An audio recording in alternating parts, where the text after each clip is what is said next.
तुम्हारी ये दुस्साहस की तुम मेरे कक्ष में आके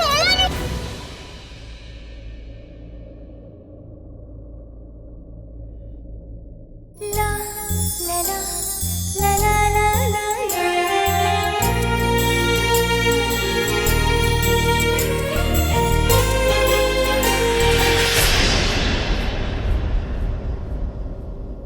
राजकुमार, कल सभा में आपने जिसे बंदी बनाया था वो बहरूपिया भाग गया। राजकुमार चलो सारी का चारों ओर फैल जाओ, बचकर नहीं जाना चाहिए वो।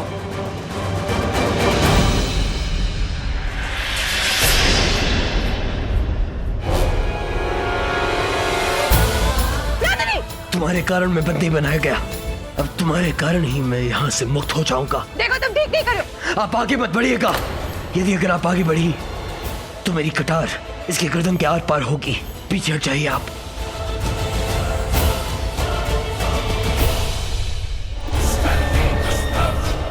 अपनी मृत्यु को ललकारा तूने, मेरे पुत्र को छोड़ देना था, ऐसे भी तुरूंगा। यदि अगर ऐसा हुआ तो एक नहीं दो अर्थियां जलेंगी। मैं तो ठीक, लेकिन क्या तुम्हें साहस अपनी लाडली पुत्री की अर्थी को आग देने का? अगर नहीं तो पीछे हट जाओ। यदि अगर मैं यहाँ से सुरक्षित निकला तो तुम्हारी लाडली भी सुरक्षित होगी, और अगर किसी ने चतुराई दिखाई तो और मुझे घोड़ा चाहिए। मिल जाएगा, वो तुम्हें राजभवन के बाहर मिल जाएगा।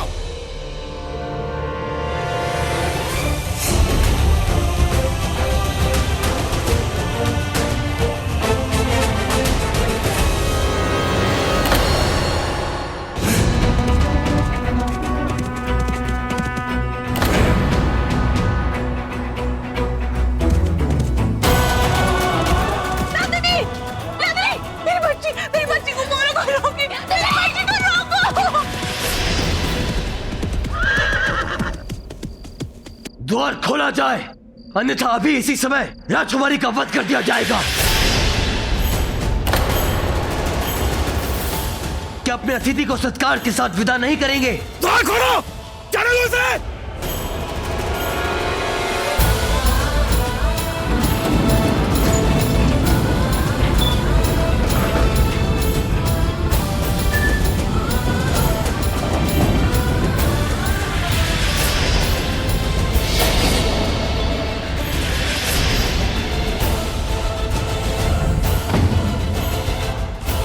मेरी बहन का अपहरण करेगा।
मेरी पुत्री को ढूंढो, उनमें ढूंढो। नगर में पर्वत पर ढूंढो, सोन गंगा नदी के संगम पर ढूंढो, मगध के हर एक कोने को जान मारो, मुझे मेरी पुत्री चाहिए, वो भी बिना किसी खोज के।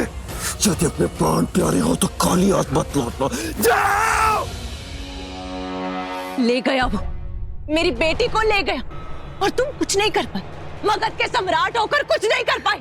ढूंढा ना उसे, बस एक बार ज्ञात हो जाए कि वो उसे कहाँ ले गया, मेरी पुत्री मिलेगी, उस लड़के को मृत्यु मिलेगी।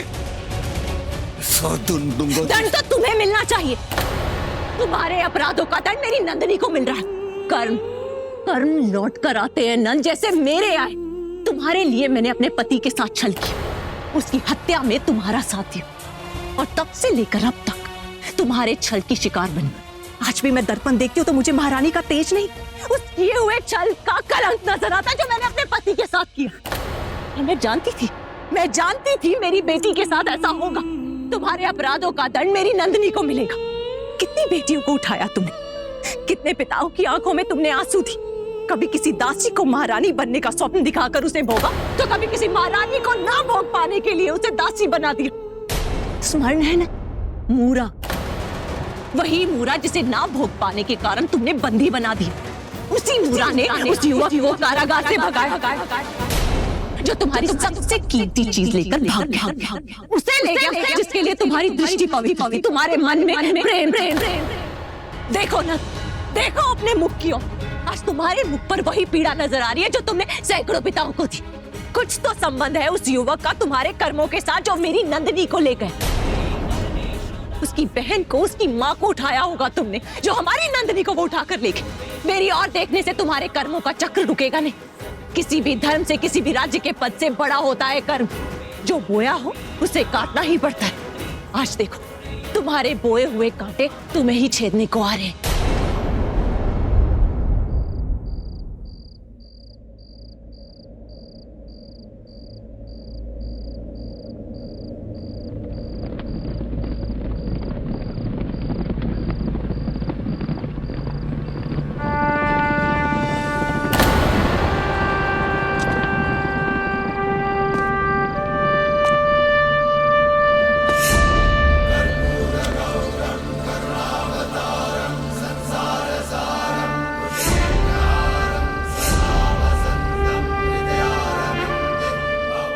करना क्या चाहता है?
तेरे कारण हुआ ये सब।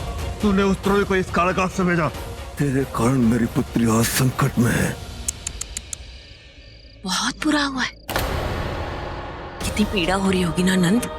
जो दूसरों को घाव देता है, आज उस पर पहली बार प्रहार हुआ है। परंतु पीड़ा किस बात की? अपनी बेटी की, या अपने अभिमान पर लगे हुए एक चोट। एक साधारण सा लड़का मगध नरेश महापद्मानंद की बेटी को उसकी आंखों के सामने से भगा ले गया और उसका पिता कुछ भी नहीं कर पाया। एक निहत्थे के सामने पूरा मगध से बलमुख रह गया। क्यों?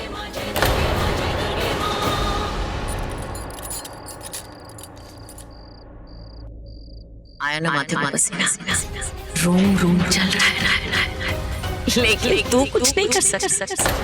ठीक वैसे ही उन पिताओं की तरह जिनकी पुत्रियों को तू उठा ले जाया करता था।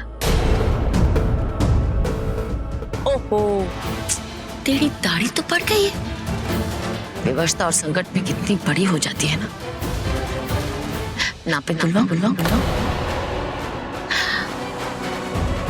अरे नहीं नहीं नहीं नहीं, तुझे तो नापित से डर लगता है। डर लगता है ना कि कहीं वो तेरा गला भी ना काट दे, ठीक उसी तरह जैसे तूने महाराज शिशुनाग का काटा था। चुप चुप, एक शब्द और मुख से नहीं, तेरे कर वो लड़का यहाँ से भागा। भागा था, यहां से भागा था। नंद, अपना समय मुझ पर व्यर्थ मत कर। हो सके तो जाके अपनी पुत्री को ढूंढ ले। दुश्मन रखना मुरा, यदि मेरी पुत्री को खरोच भी आई तो प्राण ले लूंगा तेरे। प्राण लेगा?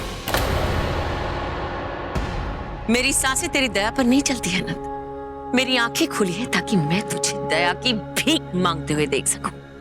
मैं जीवित हूं ताकि मैं उन पापों को तुझ तक पहुंचते हुए देख सकूं जो तूने किया है। विनाश को पाटलिपुत्र पर तांडव करते हुए देखना चाहती हूं मैं।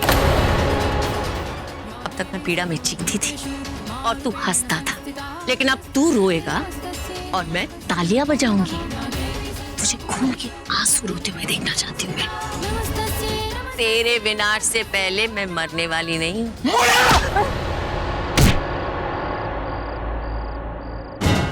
आपकी पुत्री को तो बचा ना सका और मुझे मारने का दम नहीं है तुझमें। महाराज, राजकुमारी राजनंदिनी राजभवन लौट आई है।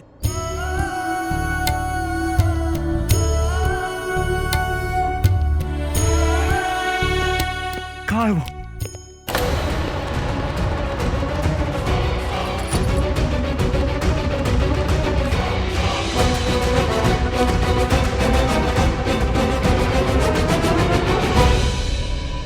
नंदनी, नंदनी, नंदनी।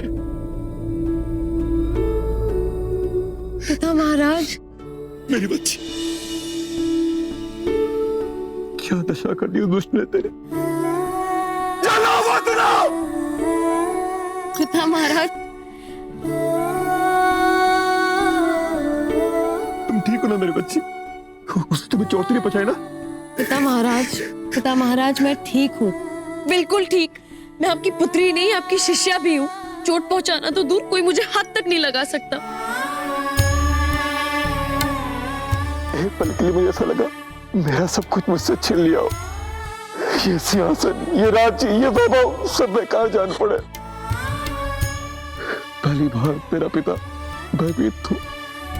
इसीलिए मैं आपसे कभी दूर नहीं जाना चाहती हूँ पिता महाराज। 2 घड़ी में आपसे दूर कह गई, क्या दशा बना लिया आपने। सदा के लिए चली जाऊं तो?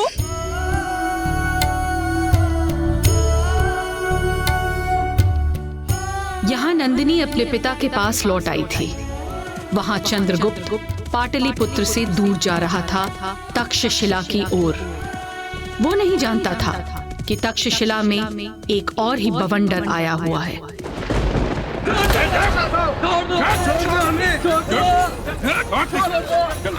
आपने हमें रोका क्यों है? जाने दो हमें। चुपचाप महाराज के आदेश का पालन करो, अन्यथा अपनी प्राण गंवाओगे।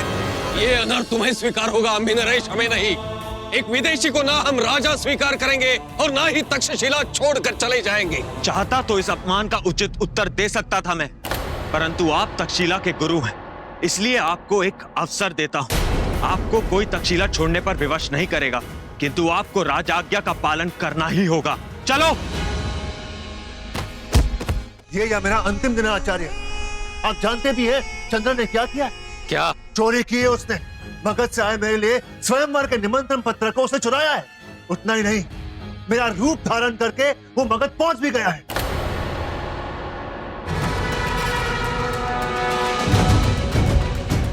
ये लीजिए, आ गया आपका प्रिय शिष्य। पूछे इससे ये मगध क्यों गया था? तो तुम पाटलिपुत्र गए थे कुमार पर्वतक का निमंत्रण पत्र लेकर? जी आचार्य। क्यों? महल देखने। बिना मेरी अनुमति लिए किसी और का निमंत्रण पत्र लेकर, किसी और का भेद बनाकर ना तो साहस कैसे किया चंद्र?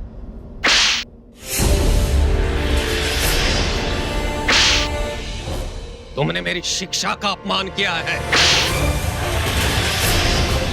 तुमने मेरी शिष्यों की दृष्टि में मुझे नीचा दिखाया। अपना सामान उठाओ और चले जाओ पर्वतक। मैं क्यों? अपराध इसने किया, जाना इसे चाहिए। क्योंकि पहली शिक्षा जो मैंने दी थी वो ये थी कि किसी भी परिस्थिति में अपने साथी से द्रोह ना करना, उसका भेद ना खोलना, और तुमने वही किया है। इसलिए तुम्हें जाना ही होगा।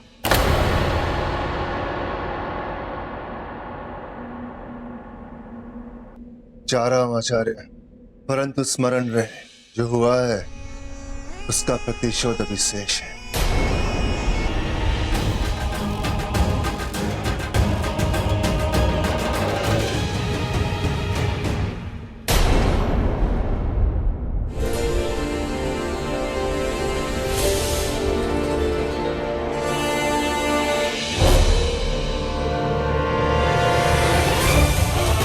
ये लीजिए आचार्य, पाटलिपुत्र का मानचित्र।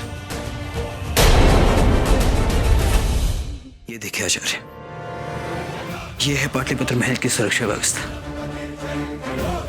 यहाँ सीधा आते ही ये नंद का शयन कक्ष है, और यहाँ शस्त्रागार, और यहाँ से सीधा चलता रहिए राजसभा। कोई लाभ नहीं चंद्र, तुम पकड़े गए थे, और जहां तक मैं अमात्य राक्षस को समझता हूं उसने अभी तक ये सारी व्यवस्था बदलवा दी होगी। हमें महल और आवास की सुरक्षा व्यवस्था बदलनी होगी, आपके शयन कक्ष की भी। मलय केतु के वेश में वो बहरूपिया महल की सारी जानकारी ले गया है। हम नहीं चाहेंगे कि उस जानकारी का कोई अनुचित लाभ ले। आचार्य, मैं इतनी कठिनाइयों के बाद ये मानचित्र लाया, और आपने ये मानचित्र तुम्हारे मन में भी है और मेरे मन में भी। किसी तीसरे को इसका भान नहीं होना चाहिए। तो अब आगे की योजना क्या है आचार्य? हमें पौरस से मिलना होगा।